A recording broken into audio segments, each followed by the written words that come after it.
like to have everyone back together again? Did everyone just fall back into the rhythm? It was such a treat to have everyone back together again for the third movie. I think there was a while where we didn't know if the third movie was going to happen. And so when it did, it was so joyful to see everyone and jump right back into it and be like, hey, we're all on the same page. We're trying to do the same thing here. It was just magnificent. I loved it. Tell us how it felt to bring Kraglin back as a full fledged member of the Guardians.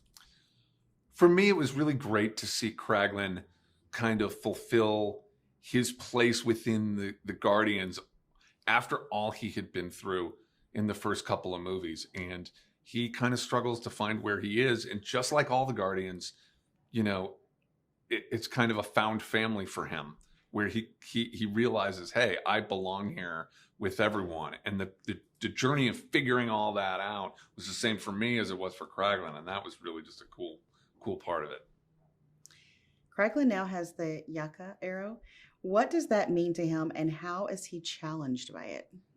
Kraglin feels a really strong sense of responsibility for the Ravager Code and for upholding the things that he's learned from Yondu and from the other Guardians. So now that he has the Yaka arrow, it's that much more responsibility, which I think is part of what makes it so difficult for him to master. He feels like he wants to do it right, and I have to do it right, which is a hard thing to kind of put together. It's not until he realizes, oh wait, this is inside of me already, that he's able to kind of start to figure out what it all really means.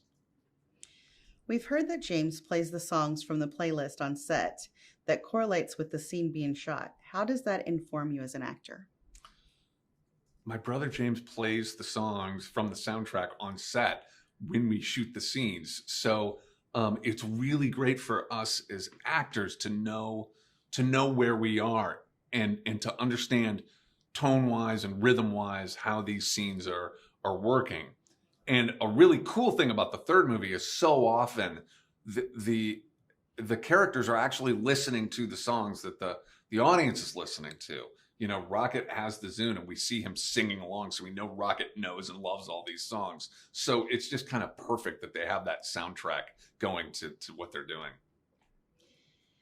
The practical sets are amazing. Can you describe your favorite set and tell us why it impressed you? So many of our sets are practical sets on the Guardians movie. So many are built, which is awesome that we're not just standing in front of a green screen the whole time. And I don't think that I'll ever in my life see a set that impressed me more than downtown nowhere, where the Guardians, you know, have sort of set up shop, which is just a huge space, and it feels like you're walking into a city because you are. What was it like to wrap this last film of the trilogy? Was it bittersweet?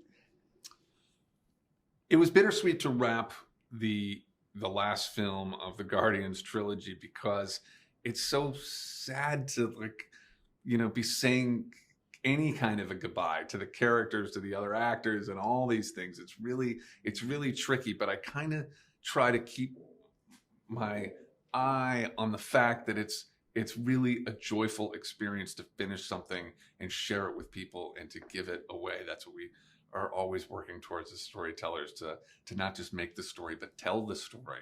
And so I know that that's where we are now. So I try not to get too sad by any of it and really kind of celebrate the whole thing. Tell us about being on set, the on-set Rocket, and how that helps the actors.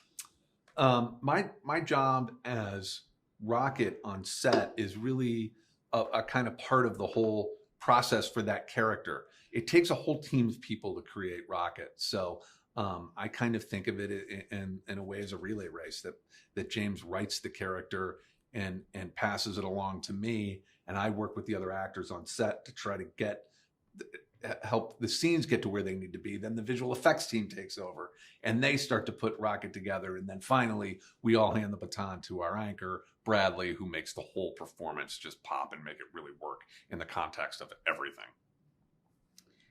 Final question.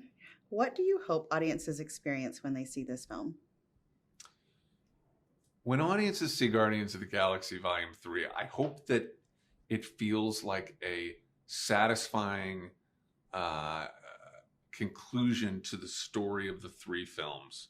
I just hope that audiences feel like this whole thing makes sense, and I hope that they believe not just in the characters and love the characters, but that they believe in the concept of the Guardians, which is that you can find your family anywhere, and that we're all in this together, and that, you know, having love for everyone is part of why we're here, and it's what's going to keep us going and keep us strong.